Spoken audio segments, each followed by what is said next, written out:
오늘 함께 나눌 하나님의 말씀은 지난주와 마찬가지로 데살로니가전서 1장 3절 말씀 우리 보도록 하겠습니다. 데살로니가전서 1장 3절 말씀 우리 다 같이 합독하도록 하겠습니다. 너희의 믿음의 역사와 사랑의 수고와 우리 주 예수 그리스도 안에 대한 소망의 인내를 우리 하나님 아버지 앞에서 끊임없이 기억함이니. 아멘. 지난주와 마찬가지로 오늘 우리가 함께 읽은 데살로니가 전서는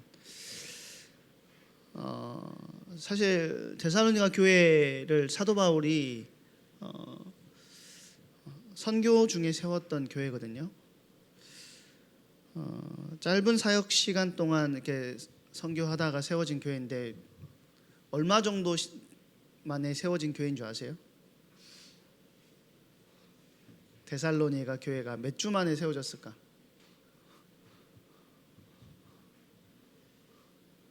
자, 이거 맞추는 사람은 또 스테이크 썰러 갑시다. 찍지 마. 안 되겠다. 이거 찍다 보면 나오니까 일주는 아니고요. 사도행전 17장 2절에 보니까 새 안식일 동안 성경을 가지고 강론했다라고 이야기합니다. 그러니까 새 안식일이면 몇 주죠? 3주 동안의 사역 가운데 세워진 교회가 데살로니가 교회라는 거예요. 심지어 이렇게 3주 동안 이렇게 깊이 있게 사역하고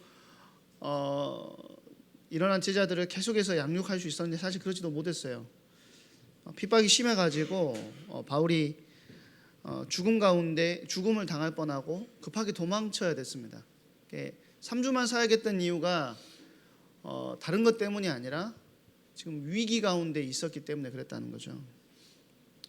짧게 복음을 들었고 엄청난 핍박 가운데 있었음에도 사실 오늘 우리 사도 바울이 데살로니가 교회 성도들에게 이야기하는 것을 보면은 교회가 굳건히 세워졌다는 것을 우리는 알 수가 있죠.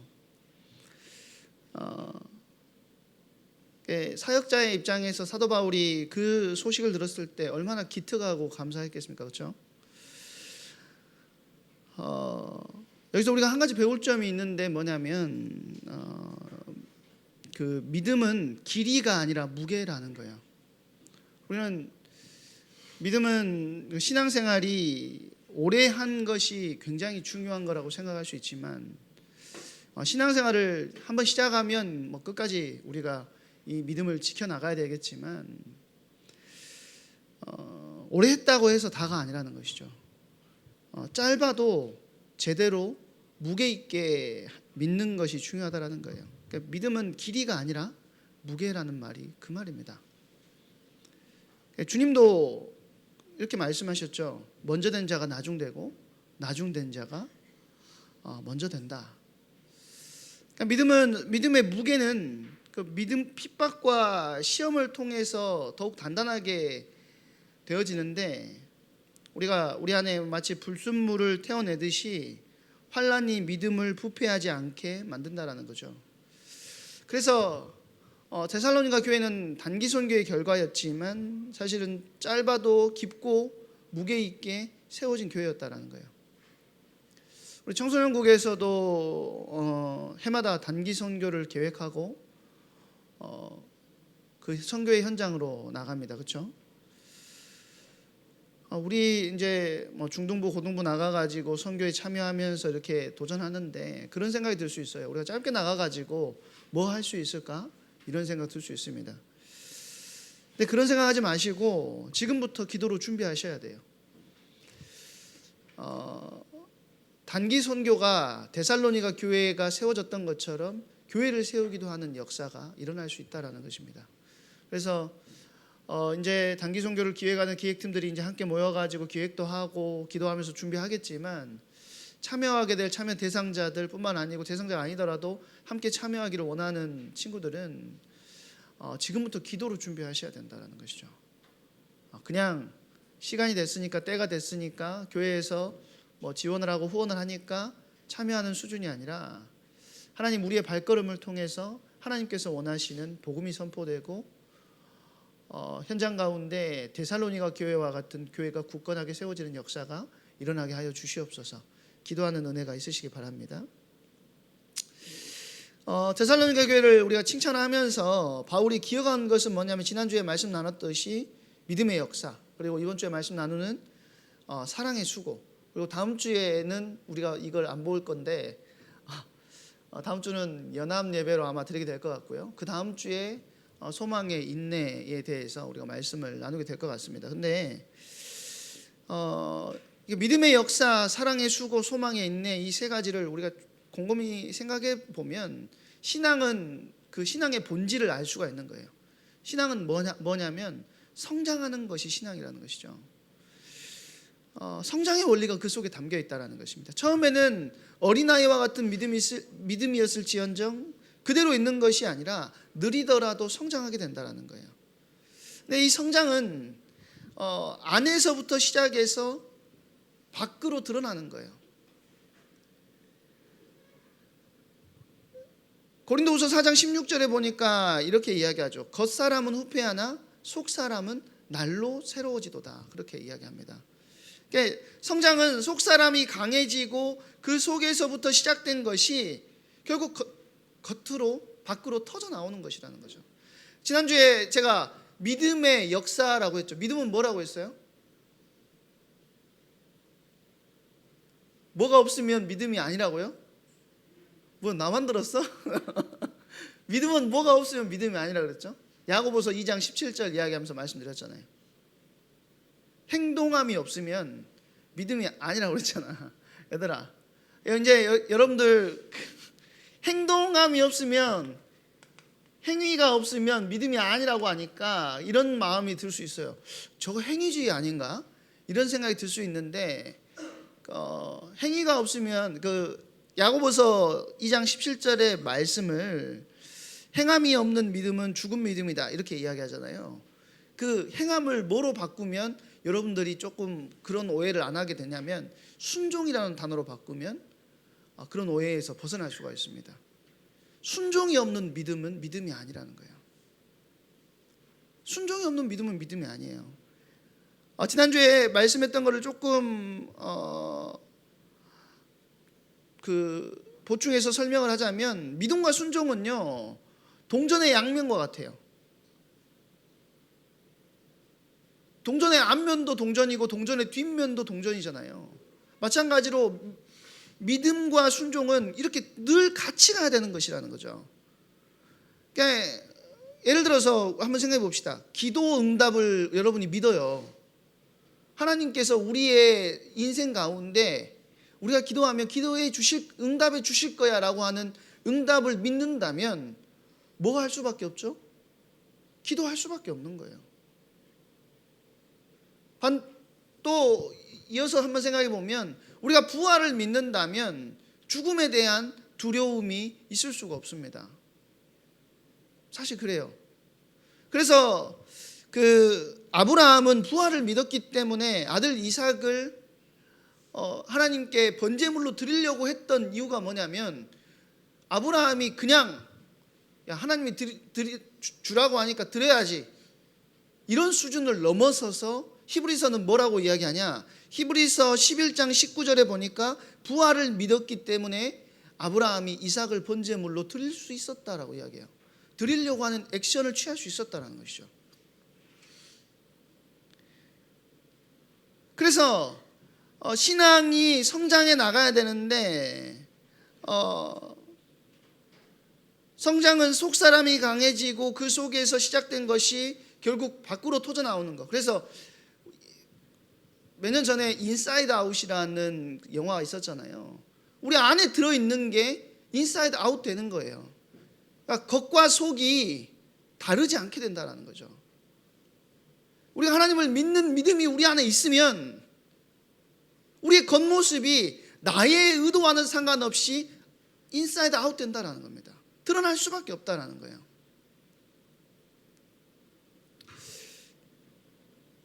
그래서 믿음은 반드시 삶으로 드러나기 때문에 믿음의 역사로 나타난다라고 말씀드렸죠. 그러면 오늘 사랑의 수고를 볼 건데 그러면 사랑이 뭔가를 우리가 한번 생각해 봐야 됩니다.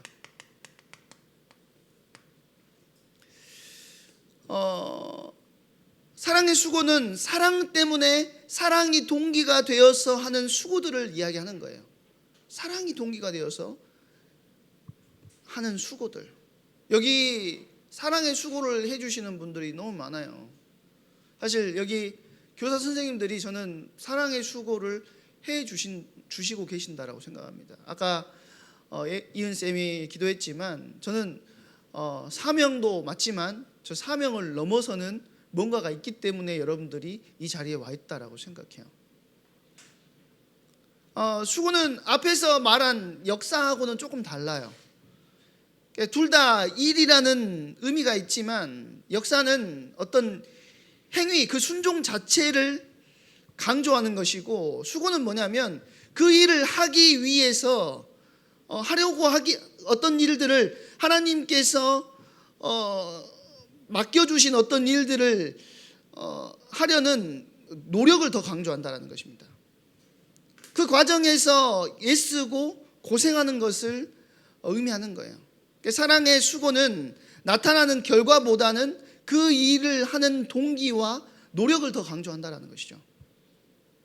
예수님은 제자들에게 요한복음 13장 35절에 보니까 뭐라고 이야기하냐면, 너희가 서로 사랑하면 이로써 모든 사람이 너희가 내 제자인 줄 알리라, 이렇게 말씀하세요. 사랑을 보이는 것, 나타내는 것이 제자됨을 나타내는 일을 하는 거예요. 특별하게 예수님은 이것이 새 계명이라고 말씀하시면서 내가 너희를 사랑한 것 같이 너희도 서로 사랑하라 라고 이렇게 말씀하세요.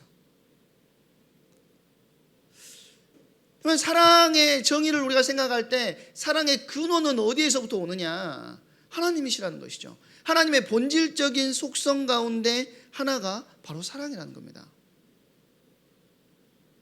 그래서 사랑은 하나님께 속한 것이고, 그 참사랑의 모습, 사랑의 참 모습은 예수 그리스도를 통해서 우리에게 나타났어요.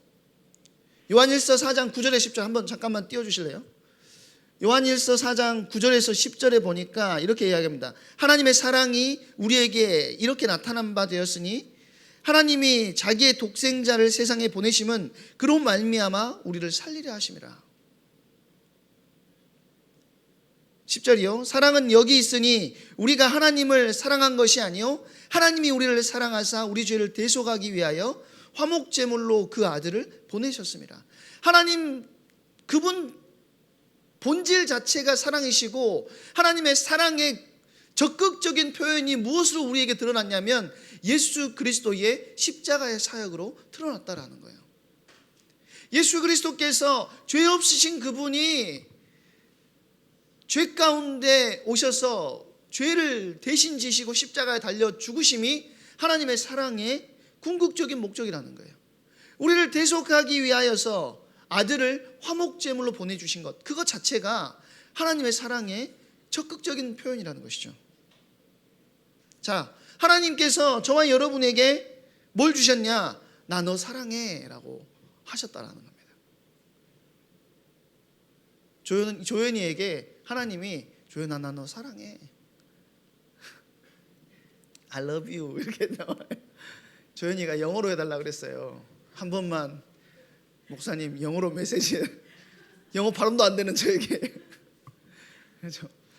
제가 미안하긴 한데 말을 좀 쉽게 해야 되는데, 근데 하나님이 저와 여러분에게 뭐라고 하셨냐면 사랑한다고, 사랑의 액션으로 뭘 보여주셨다고요? 아들을 내어주시기까지 우리를 사랑하셨어요. 그러면 저와 여러분의 그 사랑을 받은 저와 여러분의 마땅한 반응은 뭘까요? 우리의 반응은 뭐여야 돼요? 하나님이 우리를 사랑하셨으니까 우리도 하나님을 사랑해야 되겠죠. 그렇죠? 근데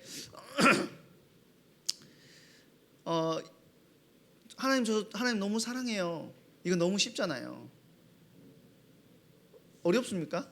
하나님 너무 사랑해요. 이거는 너무 쉬워요. 근데 성경은 뭐라고 이야기하냐면 우리가 하나님이 우리를 사랑하셨으니까 우리도 하나님을 사랑한다고 고백하고 그 사랑 가운데 있어야 돼. 물론 맞지만 성경은 조금 다르게 표현을 합니다. 요한일서 4장 11절에 보니까 사도 요한이 조금 다르게 말하는데요. 이렇게 이야기해요. 사랑하는 자들아, 하나님이 이같이 우리를 사랑하셨은즉 우리도 서로 사랑하는 것이 마땅하도다. 자, 뭐라고 이야기하죠? 하나님이 우리를 사랑하셨는데 우리도 하나님을 사랑해야 돼 라고 말하는 것이 아니라 우리도 서로 사랑하는 것이 마땅하다라고 이야기를 하고 있다는 거예요. 그러니까 우리가 하나님을 사랑하는 것이 아니라 서로 사랑하는 것이 마땅하대요. 또 요한일서 3장 16절에 보니까 이렇게 이야기합니다. 그가 우리를 위하여 목숨을 버리셨으니 우리가 이로써 사랑을 알고 우리도 형제들을 위하여 뭘 버리는 거요? 목숨을 버리는 것이 마땅하도다. 자, 하나님이 우리에게 사랑을 주셨는데 우리의 사랑의 표현은 뭐가 되어야 된다고요? 하나님 사랑해요. 입으로 고백만 하는 것이 아니라 옆에 있는 형제, 옆에 있는 자매들에게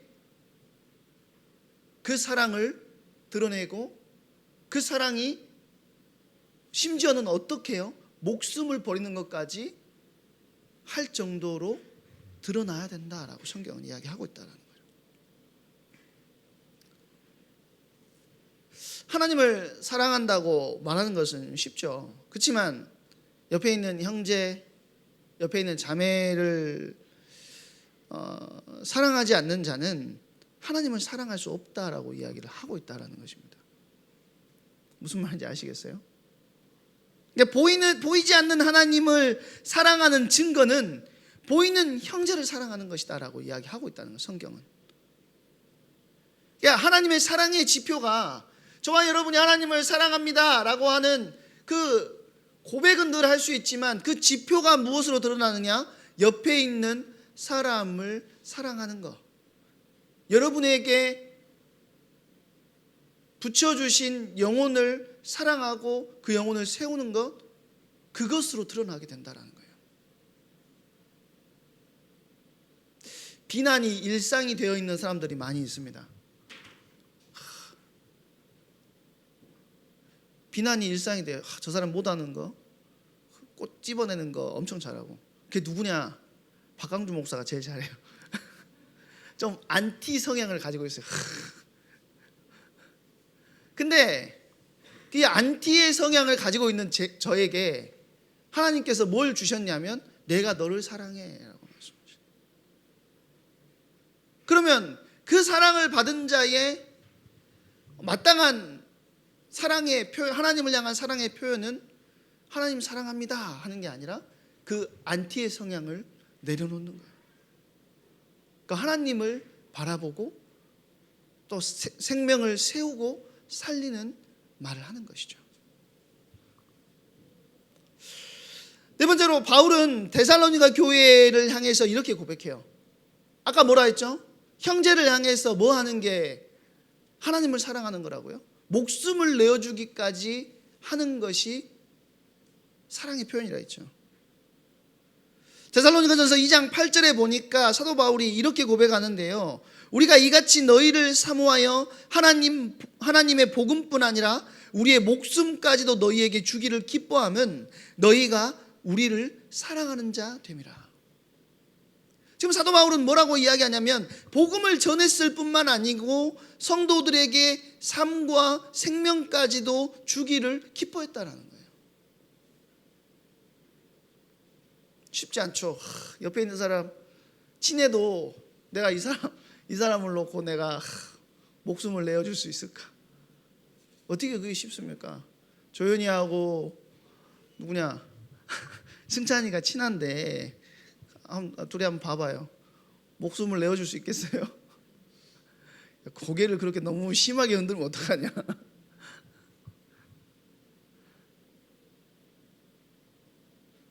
사도 바울은 데살로니가전서 2장 9절에 보면 제가 이게 성경은 보내드리지 않았는데 심지어는 경제적으로 폐를 끼치지 않으려고 밤낮 수고하면서 일하면서 복음을 전했어요. 뿐만 아니라 데살로니가전서 3장 8절에서 9절에 보니까 스스로 본을 보이기 위해서 여러 가지 권리가 있음에도 불구하고 내려놓고 주야로 일하면서 성도들에게 뭘 보였냐? 모범을 보였다라는 것이죠. 이게 뭐냐면 바울의 사랑의 수고였어요. 바울의 사랑의 수고. 그러면 데살로니가 교회 성도들은 어땠느냐? 데살로니가 교회 또한 바울이 보여준 본을 그대로 따라갔습니다. 데살로니가전서 4장 9절에서 10절 한번 보여주실래요? 이렇게 이야기합니다. 형제 사랑에 관하여는 너희에게 쓸 것이 없음은 너희 자신이 하나님의 가르치심을 받아 서로 사랑함이라. 너희가 온 마게도냐 모든 형제에 대하여 과연 이것을 행하는도다. 심지어는 어디에 대하여요? 교회 안에, 데살로니가 교회 안에 있는 사람들만을 위하여서 이 사랑을 드러내고 이 사랑의 삶을 산 것이 아니라 마게도냐 모든 형제에 대하여 과연 이것을 행하도다. 이렇게 이야기하고 있다는 거예요.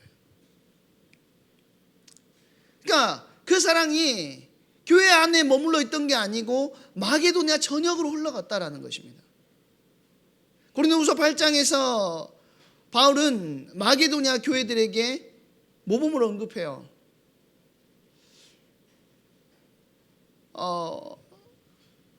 고린도후서 8장 2절에 보니까요, 환난과 가난 속에서도 넘치는 기쁨으로 풍성한 연보를 드렸다라고 이야기하고 있고요. 3절에 보니까 힘대로 할 뿐만 아니라 힘에 지나도록 자원하여 드렸다라고 이야기하고 있어요. 또 고린도후서 8장 8절에 보면 바울은 이것이 그들의 사랑이 진실하다고, 진실한 증거다라고 이야기를 하고 있다는 것이죠. 그러니까 고등부 안에서도 마찬가지라는, 교회 안에서도 마찬가지라는 거예요. 진짜 사랑은, 내가 하나님을 사랑하고 있다는 증거는 무엇으로 드러나느냐? 여러분의 삶의 모습으로 드러날 수밖에 없는데, 하나님의 사랑에 대한 올바른 반응은 성도를 사랑하는 것뿐만 아니라 현장에서는 영혼을 사랑하는 모습으로 드러날 수밖에 없다라는 것이죠. 그러면 이걸 우리에게 어떻게 적용할 수가 있겠습니까? 고등부 학생들에게 이걸 어떻게 적용할 수 있겠어요? 사랑의 수고는 뭐 연보를 드렸던 것처럼 반드시 돈으로만 하는 것이 아닙니다. 내가 가진 재능으로, 내가 가진 시간으로, 내가 가진 건강함과 힘으로, 내가 가진 경험과 섬세함으로 각자의 자리에서 할 수 있는 방식이 다 다르다는 거예요. 다 방식이 달라요. 그러면서 사랑의 수고를 이뤄나가는 것, 그것이 하나님의 사랑에 대한 올바른 사랑의 반응이라는 것이죠.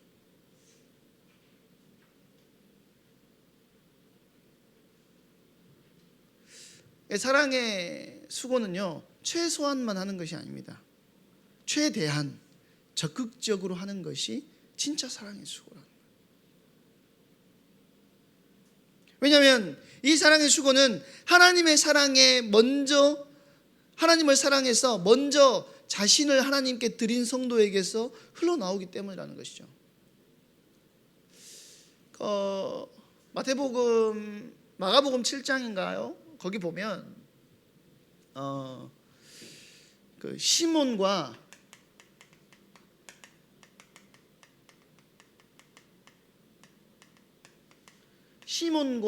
향유 부은 여인이 나옵니다.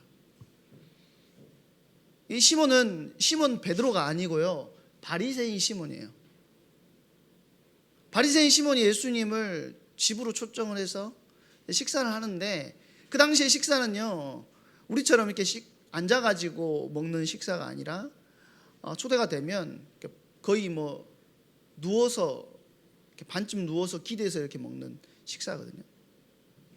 근데 향유를 부은 여인이 말씀을 듣고 하나님의 사랑이 너무 크다는 걸 알게 되는 거예요.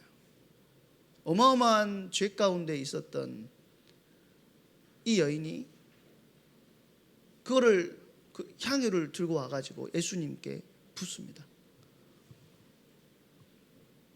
그때 그 시몬이 이렇게 뭐라고 하니까 예수님께서 시몬에게 질문을 해요.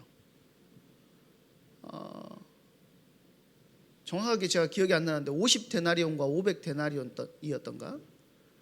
누구의 사랑이 더 크겠느냐? 그러니까 500데나리온을 탕감받은 사람과 50데나리온을 탕감받은 사람이 누구의 사랑이 더 크겠느냐라고 이야기를 합니다.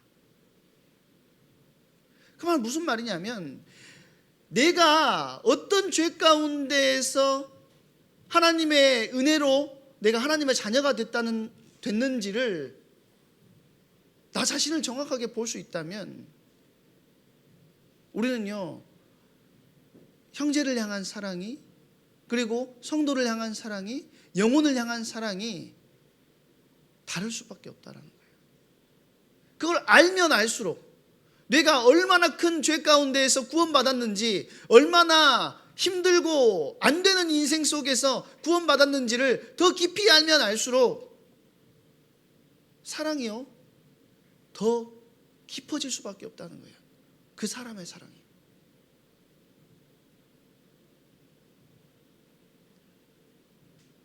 사랑의 수고는 인간적인 열심에서 나오는 것이 아닙니다. 여러분에게 제가 저번 주에도 말씀드렸던 것처럼 뭔가 열심히 뭔가 행위적으로 대단한 걸 해라라고 말씀드리는 게 아니에요.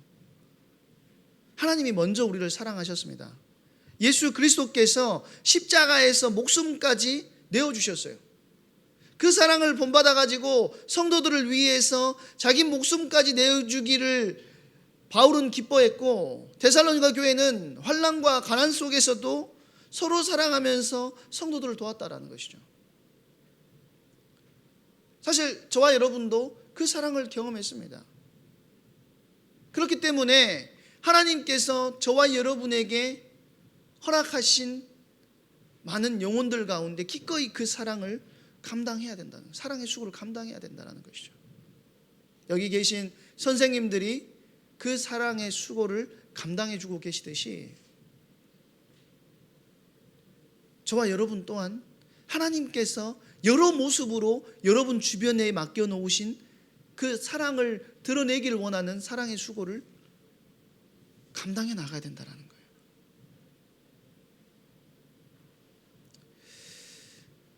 우리의 가정과 교회와 세상 속에서 우리가 서로 위로하고 붙들어주고 격려하고 선을 행하고 나 자신을 들여서 사랑의 수고를 감당할 수 있는 우리 고등부의 모든 지체들 되기를 소망합니다. 그럴 때 하나님께서 여러분의 중요한 중심을 받으시고 여러분의 그 사랑의 수고 가운데 영혼을 세우고 일으키는 응답의 일들이 일어나게 될 줄로 믿습니다. 우리 이 시간에 같이 찬양하기 원합니다.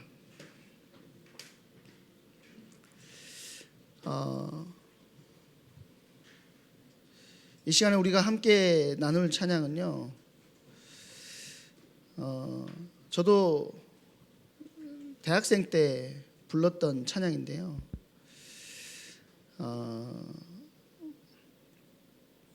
우리에게 하나님께서 은혜를 주시려고 하나님의 사랑이 드러난 것이 예수 그리스도를 보내신 것이라고 말씀드렸죠.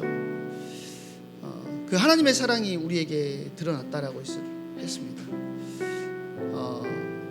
그 하나님의 사랑과 주님의 눈물을 우리가 기억하면서 우리의 현장 가운데 우리의 인생을 통하여 그 하나님의 그 사랑이 주변에 있는 많은 사람들에게 전달되어지는 응답의 주역으로 우리가 쓰임받아야 되겠습니다. 이 시간 하나님의 사랑 주님의 눈물 찬양하시면서 준비하신 음을 하나님께 드리도록 하겠습니다.